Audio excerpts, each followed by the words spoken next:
You know that moment when your entire world shatters? When you realize the people you'd sacrifice everything for see you as nothing more than a convenient tool? I'm about to tell you a story that will make your blood boil, because it certainly made mine. My name is Charlotte Hayes, and I'm 72 years old.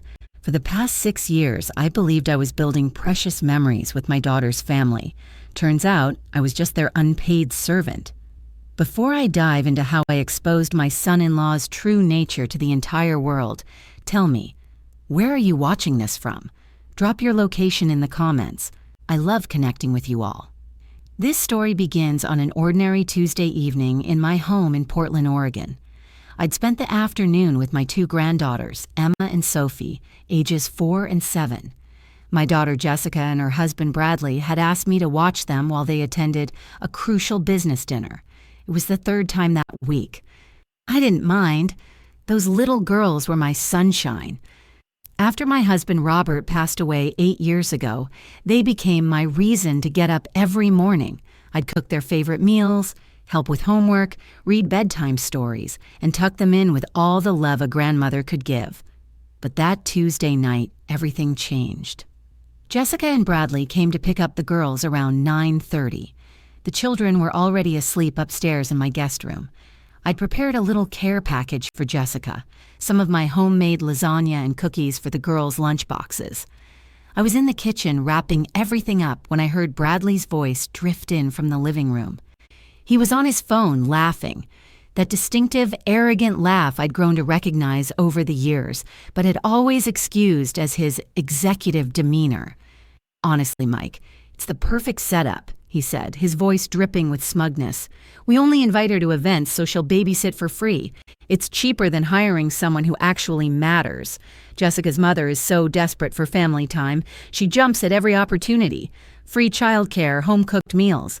The woman's basically our personal nanny service." I froze. The plastic wrap in my hands crinkled slightly, but I couldn't move.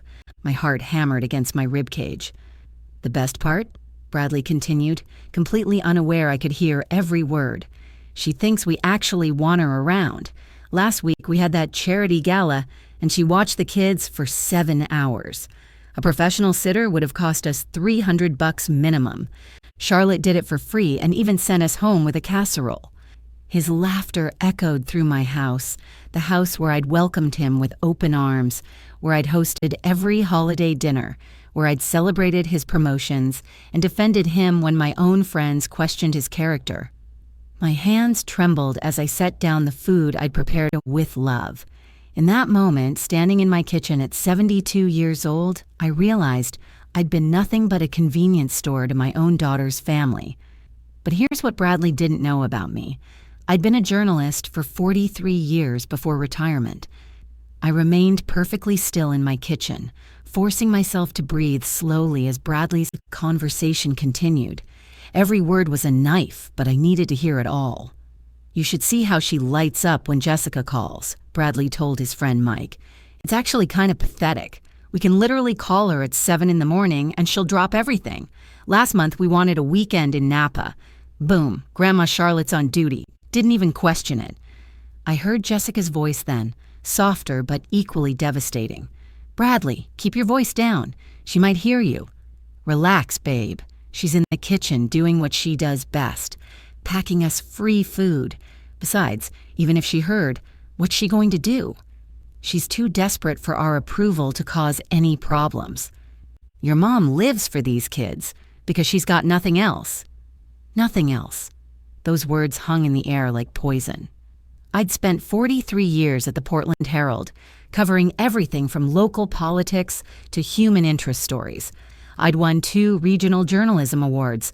I'd interviewed governors, exposed corruption, and told stories that mattered. After Robert died, I'd poured myself into writing, not just articles, but the memoir I'd always dreamed of completing. Essays about life, love, loss, and the human condition. But to my son-in-law, I was nothing. A convenient babysitter, someone who didn't matter. My fingers tightened around the edge of the counter. Then I remembered something crucial, something that would change everything.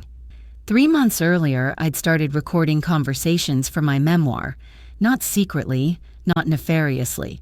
I'd simply started using my phone's voice recording app during family gatherings to capture authentic dialogue and interactions.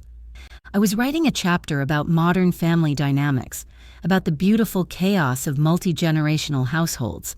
The recordings were meant to help me remember exact phrases, the cadence of real conversation, the genuine moments. I'd recorded over a dozen family dinners, holiday celebrations, and casual visits. Every single time Bradley had been in my home, my phone had been recording. I'd even mentioned it once or twice, though no one seemed to care or remember. It was just Grandma Charlotte working on her little writing project. My phone was in my cardigan pocket right now, recording. I pulled it out with shaking hands and stopped the recording. 37 minutes of crystal clear audio. Bradley's words, preserved forever. But I didn't just have tonight's conversation. I had months of recordings, and as I stood there, my mind raced back through all those other conversations, all those moments I dismissed or misunderstood. The time Bradley had complained about his obligatory mother-in-law duties while I was supposedly napping upstairs. The afternoon he told his colleague on speakerphone that dealing with Charlotte is the price I pay for a happy wife. The countless little comments about how convenient it was that I lived alone and was always available. Whoa, it had all been there. I just hadn't wanted to see it. "Charlotte?" Jessica's voice called out. "We should get the girls and head home. It's getting late." I took a deep breath and composed myself. 43 years of journalism had taught me one invaluable skill. Never reveal your hand until you're ready to play it. "Coming, sweetheart," I called back, my voice steady despite the storm raging inside me. I walked into the living room with their care package, smiling like the desperate, pathetic old woman they believed I was. Over the next 2 weeks, I transformed my grief into something productive, research. Every morning, I sat at Robert's old desk in my study, the same desk where he'd graded papers for 30 years as a literature professor, and I listened to every recording I'd made. The collection was damning, not just moments of casual cruelty, but a pattern, a systematic exploitation that went far deeper than I'd realized in that initial shock. In one recording from Thanksgiving, Bradley's sister had asked him how he managed work-life balance with 2 young children.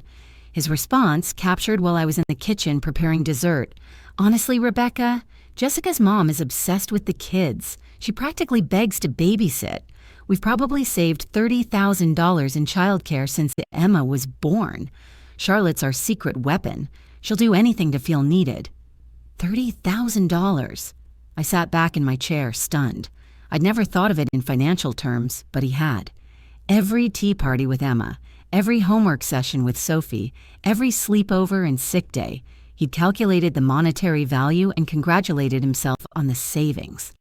Another recording from a summer barbecue caught Bradley talking to his father. "The beauty of it, Dad, is that she thinks she's being included. We invite her to every birthday party, every school event, and she shows up early to help set up and stays late to clean. Free labor disguised as family bonding. It's genius, really." His father had laughed and called him clever. There was more. In a recording from Easter, I'd captured Bradley instructing Jessica on how to manipulate me. "Just tell her how much the girls ask about her. Your mom eats that stuff up. Then mention we have that work thing on Saturday, and she'll volunteer to take them without us even asking." He was right. That's exactly what I'd done. But the worst recording came from a conversation I'd captured just 3 weeks before the Tuesday night that changed everything. Bradley had been on a video call with his colleagues at Hartwell Financial Group, where he worked as a senior vice president. I'd been folding laundry in the next room, and my phone had been recording for my memoir work. "Gentlemen, success in life is about leveraging every resource," Bradley had pontificated to his team. "That includes family. My mother-in-law provides free, reliable childcare that allows my wife and me to focus on our careers and social obligations. Most people pay a fortune for that service. I get it free because I understand how to manage people's emotions and expectations." He'd used me as an example of his management philosophy. To him, I wasn't his wife's mother, his children's grandmother, or even a human being with feelings. I was a resource to be leveraged, a line item in his personal budget. I spent hours transcribing the most damning sections. My journalism training kicked in. I organized everything chronologically, cross-referenced details, and built an undeniable narrative. This wasn't just hurt feelings or family drama. This was a portrait of a man's character, told in his own words. My memoir was supposed to be a reflection on aging, family, and finding purpose after loss. Instead, it was becoming something far more powerful, an expose of emotional manipulation and the invisible labor of grandmothers everywhere. But I needed more than just recordings. I needed context. I needed proof that this wasn't just private family conversation, but a reflection of how Bradley operated in all aspects of his life. So I started asking questions. I called my old colleague, Marcus Chen, who still worked at the Portland Herald. We'd covered the business beat together for years before my retirement. "Marcus, I need information on someone," I said over coffee at our usual spot downtown. "Hartwell Financial Group, specifically a senior VP named Bradley Mitchell." Marcus raised an eyebrow. "Your son-in-law Bradley? Charlotte, what's going on?" I'd always been honest with Marcus. We'd been through too much together. Late nights, chasing stories, ethical dilemmas, the pressure of deadlines. "I'm writing something, and I need to understand who he really is, beyond the family facade." Marcus nodded slowly. "I'll ask around, quietly." 3 days later, he called me with information that made my blood run cold. "Charlotte, Bradley Mitchell has quite the reputation in Portland's financial sector," Marcus said. "And none of it's good. I talked to 6 people who've worked with him. The consistent theme is ruthlessness. He's known for taking credit for other people's work, throwing subordinates under the bus, and a management style that several people described as psychologically abusive." My hand tightened around my phone. "Tell me everything." Marcus had compiled a list. A junior analyst who'd quit after Bradley claimed her entire market research project as his own work. An assistant who'd filed an HR complaint about Bradley's demeaning comments, though nothing came of it. Multiple reports of Bradley creating hostile team environments where people were afraid to speak up. "There's more," Marcus continued. 2 years ago, a woman named Patricia Thornton worked directly under him. She told me he would deliberately schedule important meetings during times he knew she had childcare pickup, then criticize her commitment when she couldn't attend. He made constant comments about how mothers can't handle executive pressure. She eventually left the company, despite being one of their top performers. I closed my eyes. This was who my granddaughters were learning from. This was the man my daughter had married. "The thing is," Marcus added, "Bradley's very good at managing up. His superiors love him because he delivers results and presents well. He's charming in the boardroom. It's the people below him and beside him who see his true character." Sound familiar? It did. I'd watched Bradley charm everyone at family gatherings. Neighbors, my friends, Jessica's colleagues. He knew exactly how to present himself to people who mattered to him. Everyone else was just a tool. "One more thing," Marcus said. "I found out Bradley's being considered for a major promotion. Executive Vice President. It would make him one of the top 5 people at Hartwell. The announcement's supposed to come in about 3 months. That timeline was important? Very important." I thanked Marcus and hung up. Then I returned to my desk and opened my memoir manuscript. It had grown to over 200 pages, but it needed restructuring. The recordings, the research, the patterns of behavior, everything was weaving together into something much bigger than I'd initially imagined. This wasn't just about me anymore. It was about every person Bradley had used and discarded, every grandmother treated as free labor, every employee sacrificed for his advancement, every woman dismissed as less capable or less worthy. I worked 18-hour days, my fingers flying across the keyboard. The words poured out of me with a clarity and purpose I hadn't felt in years. This was the story I was meant to tell. Before you hear what happened next, do me a favor. Hit that subscribe button. You're not going to want to miss how this unfolds, and I share more stories like this every week. Trust me, this is just the beginning. My memoir evolved into something I never anticipated. I titled it The Invisible Value: One Woman's Journey from Resource to Revolution. The book opened with the scene in my kitchen, hearing those devastating words, but it expanded far beyond my personal story. I wove in the history of women's unpaid labor, the grandmothers, mothers, and daughters who'd been providing invisible support for generations. I included interviews with 12 other grandmothers I'd connected with through my research, women who'd experienced similar exploitation. Their stories, alongside mine, created a powerful chorus.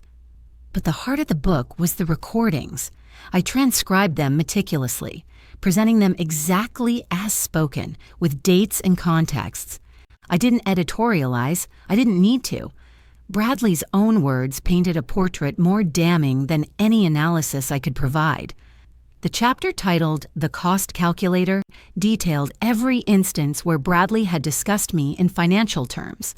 The spreadsheet I created showed over $30,000 in childcare costs he'd avoided, plus meals, gifts, and other services I'd provided. I juxtaposed this with his six-figure salary and the luxury vacations he and Jessica took while I watched the children. Another chapter, The Management Philosophy, used the recording of Bradley explaining to his colleagues how he leveraged family resources. I connected this to the testimonies Marcus had gathered about Bradley's workplace behavior. The pattern was identical. Identify vulnerable people, exploit their emotional needs or professional ambitions, extract maximum value, provide minimum respect. I sent chapters to Jessica throughout this process, each one carefully selected. The first was simply titled Tuesday Night. I attached the recording and a transcript. She called me within an hour, crying, "Mom, I had no idea he said those things. I'm so sorry, I'll talk to him." "Jessica," I said gently but firmly, "this isn't about one conversation. Keep reading. I'll send you more." Over the next 3 weeks, I sent her 5 more chapters. Each one revealed another layer of Bradley's character. I waited after each one, giving her time to process. She'd call, sometimes angry at Bradley, sometimes defensive, sometimes just silent. The chapter that broke through her defenses was titled, What Your Daughters Are Learning. In it, I detailed every instance where Bradley had made dismissive comments about women in front of Emma and Sophie. The time he'd told Emma that some jobs are too complicated for ladies to understand. The afternoon, he'd explained to Sophie that grandmas are for babysitting, not for important things. "Mom," Jessica whispered when she called after that chapter, "I've been making excuses for him. I told myself he was just stressed from work, that he didn't mean it the way it sounded. But you're right. Emma asked me last week why Grandma only comes over when Mommy and Daddy are too busy for her." That broke my heart all over again. My 7-year-old granddaughter had already internalized the message that I was a backup plan, not a priority. I'd worked with enough writers during my journalism career to know that finding a publisher wasn't easy. Most memoirs languished in slush piles for months or disappeared entirely, but I had something most writers didn't: connections. I reached out to Patricia Kowalski, a literary agent I'd interviewed years ago for a feature article about the publishing industry. We'd stayed in touch casually over the years, exchanging holiday cards and occasional emails. "Patricia, I've written something," I told her over lunch in March. "It's a memoir, but it's also an investigation. I think it matters." I handed her the first 3 chapters and the audio files.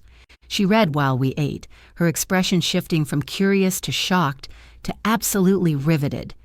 "Charlotte, this is explosive," she said, setting down the pages. "These recordings, they're legal? You have permission?" Oregon is a one-party consent state for recording conversations, I explained. As a participant in these interactions and a resident in my own home, I'm fully within my rights. I verified this with a lawyer. Additionally, I announced multiple times that I was recording for my memoir project. It's documented. Patricia nodded, her mind clearly racing. The market for this is enormous. It's part memoir, part exposé, part social commentary. Women, especially older women, are going to see themselves in your story. But Charlotte, you understand this will destroy your relationship with your son-in-law, possibly your daughter? My relationship with my daughter is already damaged, I said quietly. She stood by while her husband treated me like hired help. As for Bradley, I don't have a relationship with him. I never did. I just didn't realize it until now. Patricia took the manuscript that afternoon. Within a week, she'd submitted it to 5 major publishers. Within 2 weeks, we had 3 offers. Hartwell Sons Publishing, no relation to Bradley's employer, thankfully, won the auction with an offer that made my retired journalist's heart sing, a significant advance, and more importantly, a commitment to a major marketing push. They saw what I saw. This wasn't just my story, it was every woman's story. The editor, a brilliant woman named Sharon Reeves, understood the manuscript's power immediately. "Charlotte, we're going to position this as the grandmother's manifesto," she said during our first call. "The invisible labor, the emotional exploitation, the way society devalues older women. You've captured it all. And those recordings, they're devastating. Readers are going to be outraged." We worked together to refine the manuscript, strengthening the narrative while maintaining its authenticity. Sharon pushed me to dig deeper into my own emotions, to show vulnerability alongside anger. The result was a book that was both personal and universal. The publication date was set for September, 6 months away. That timeline aligned perfectly with the window Marcus had mentioned for Bradley's promotion announcement. In the meantime, Jessica had asked for space. She needed time to process what she'd read, to figure out what this meant for her marriage. I gave her that space, though it hurt. I missed my granddaughters desperately, but I couldn't enable this dynamic anymore. Bradley, interestingly, remained silent. Jessica must have confronted him about the recordings, but he never reached out to me, never apologized, never acknowledged the pain he'd caused. His silence told me everything I needed to know. He wasn't sorry, he was just inconvenienced. The Invisible Value hit bookstores on September 15th, a Tuesday, exactly 1 year after the night that changed everything.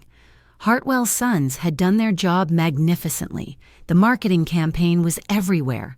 Book reviews in major newspapers, interviews scheduled on morning shows, social media buzz building for weeks before release.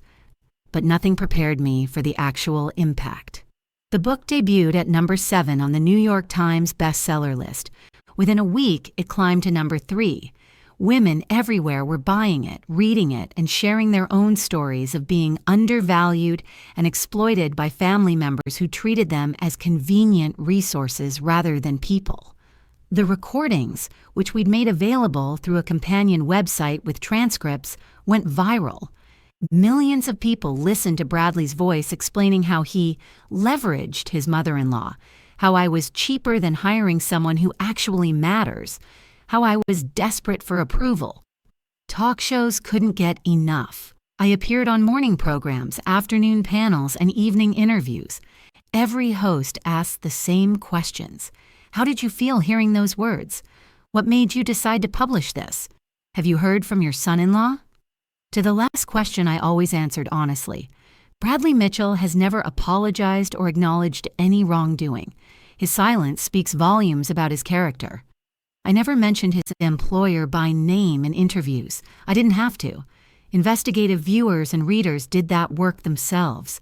Within days of the book's release, internet sleuths had identified Bradley, found his LinkedIn profile, discovered where he worked.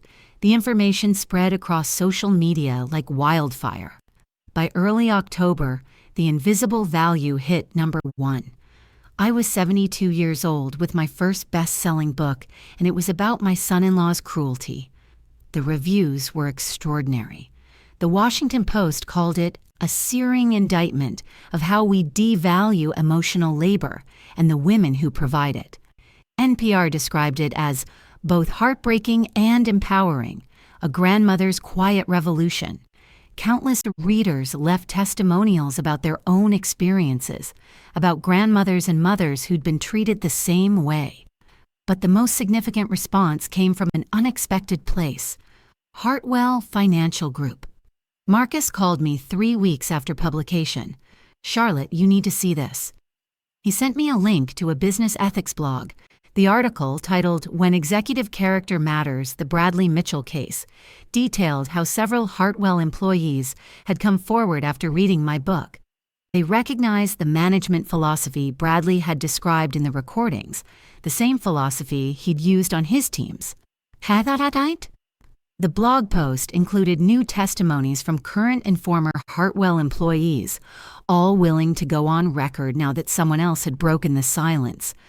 Patricia Thornton, the woman who'd left because of Bradley's treatment, had written a detailed essay about her experience. 3 current employees described hostile work environments, stolen credit, and psychological manipulation. The post ended with a question: is this the leadership character Hartwell Financial Group wants to promote to executive vice president? The article was shared 12,000 times in 48 hours.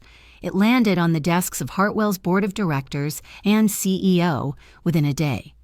Jessica called me that evening. We hadn't spoken in 2 months since she'd asked for space. Her voice was strained. "Mom, Bradley's been put on administrative leave. The company is investigating. His promotion is canceled." She paused. "He's furious. He blames you for ruining his career." "I didn't ruin his career, Jessica," I said calmly. "I simply revealed his character. He ruined his own career through his actions. The recordings are his words, not mine. The employees who came forward describe his behavior, not mine." The investigation at Hartwell Financial Group moved quickly. When a company faces potential public relations disaster, they act decisively. The board couldn't afford to be seen as protecting someone whose own recorded words revealed such contempt for people. Marcus kept me updated through his business contacts. The internal investigation uncovered a pattern of behavior that went back years, HR complaints that had been filed but not properly addressed, exit interviews from talented employees who'd left because of Bradley's management style, performance reviews where team members had scored Bradley poorly on collaboration and respect, though those scores had been excluded from his promotion considerations. The woman, named Patricia Thornton, became a spokesperson of sorts. She gave interviews explaining how Bradley's treatment had driven her from a job she loved, how she doubted herself for years afterward, wondering if she'd been too sensitive or unable to handle executive pressure. Reading my book had shown her the truth. She hadn't been the problem. Bradley's character was the problem. 8 more current or former Hartwell employees came forward with similar stories. The pattern was unmistakable. Bradley was brilliant at managing upward, charming superiors, delivering results, presenting himself well in boardrooms. But his success came at the cost of the people beneath him, whom he viewed as expendable resources. On November 3rd, 6 weeks after my book reached #1, Hartwell Financial Group issued a statement. After a thorough internal investigation, Bradley Mitchell is no longer employed by Hartwell Financial Group. We are committed to fostering a workplace culture built on respect, integrity, and ethical leadership. We thank the individuals who came forward and helped us identify areas where we failed to live up to these values. Bradley's executive career was over, not because I'd ruined it, but because his own character, revealed through his own words and corroborated by countless others, made him unemployable in any position of leadership. Jessica filed for divorce 2 weeks later. She came to my house on a cold November afternoon, the first time we'd been face-to-face since before the book's publication. Emma and Sophie were with her. The girls ran to me immediately, hugging me tight, and I felt tears stream down my face as I held them.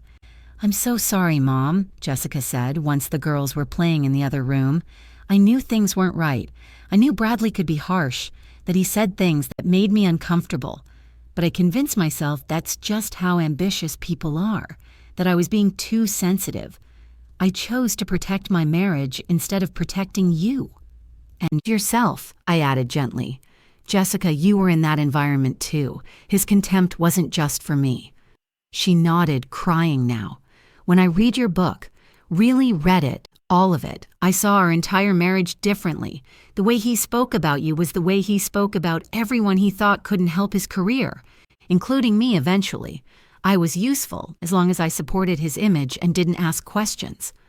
We talked for hours that afternoon, rebuilding what had been broken.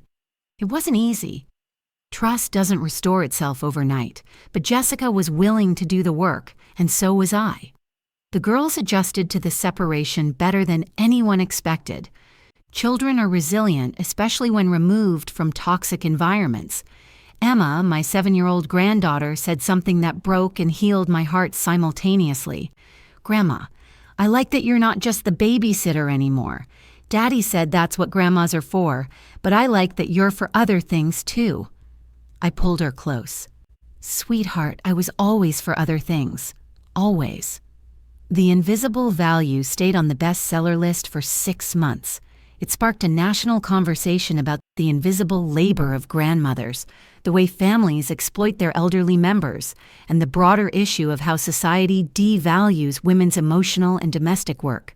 Saitsen, I received thousands of letters and emails.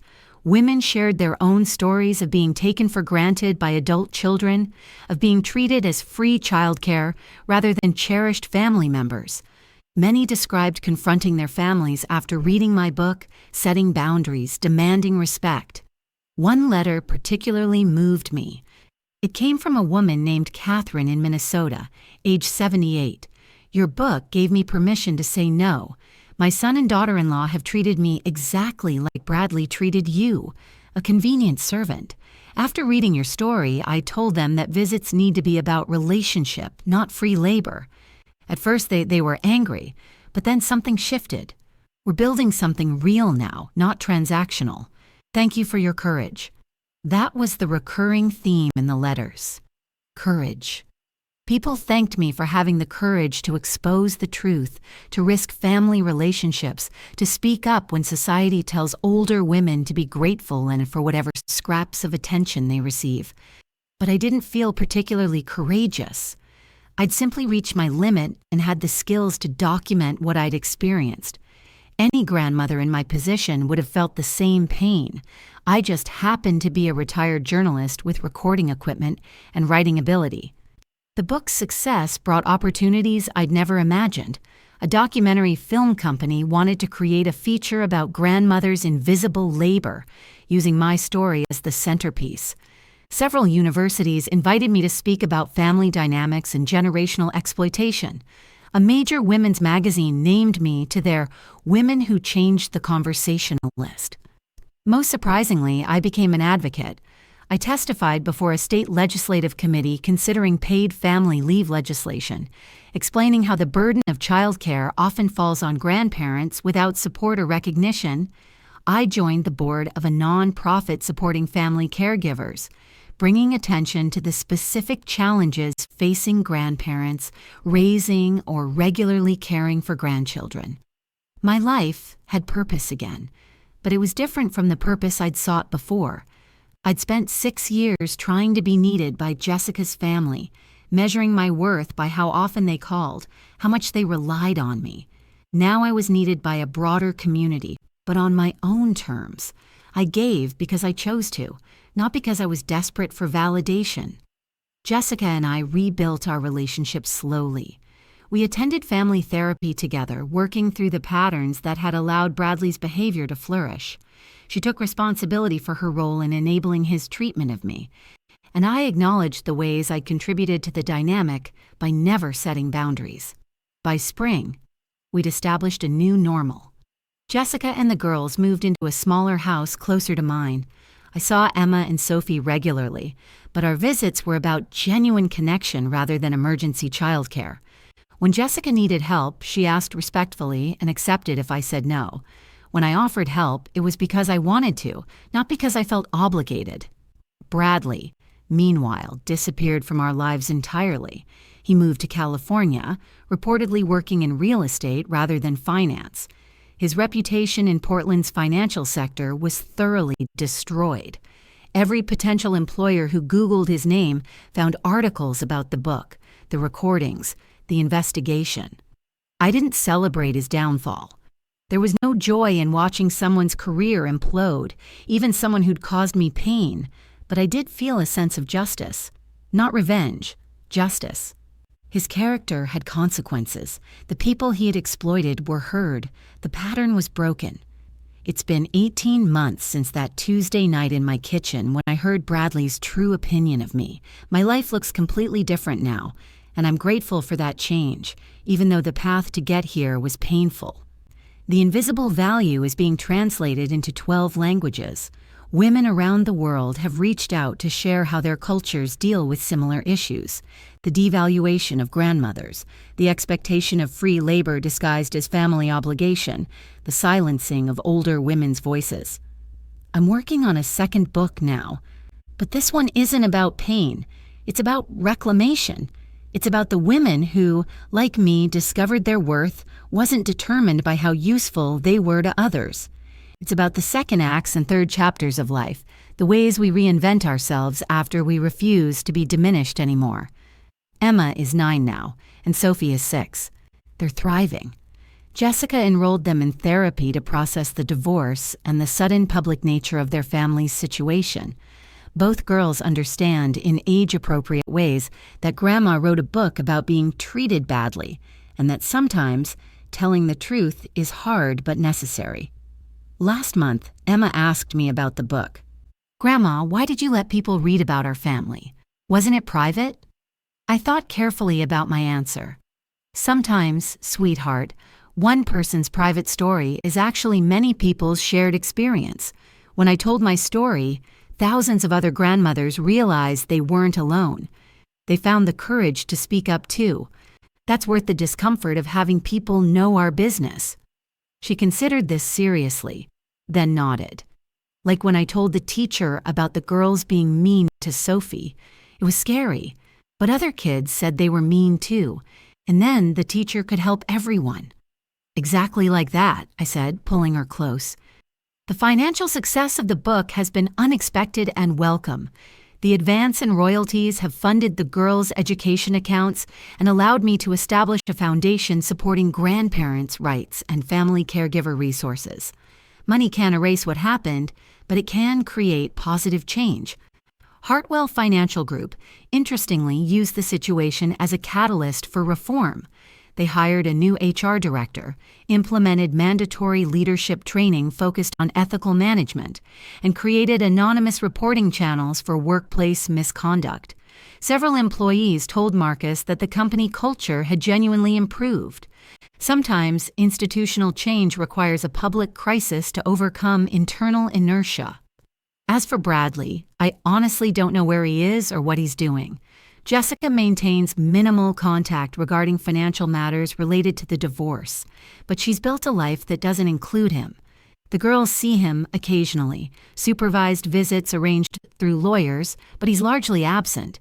He never apologized to me, not once. I no longer expect it. I've learned that some people are simply incapable of seeing others as fully human. To Bradley, people were always tools, useful or useless, valuable or disposable. That's a character flaw that no amount of confrontation or consequence can fix. The best I could do was ensure his character didn't remain hidden, allowing him to harm more people. People often ask if I regret publishing the book, exposing my family's dysfunction to the world. The answer is complicated. I regret that it was necessary. I regret that I wasn't treated with basic respect and dignity in the first place. I regret that Jessica lived for years with a man who viewed people as resources to exploit. But do I regret telling the truth? Never. The truth set me free from a relationship that was slowly suffocating me. It freed Jessica from a marriage built on manipulation rather than respect. It freed Emma and Sophie from learning that women exist to serve men's convenience. And it freed countless other grandmothers to demand the respect they deserved. If you've stayed with me through this entire story, thank you. Thank you for listening, for understanding, for recognizing that older women's voices matter.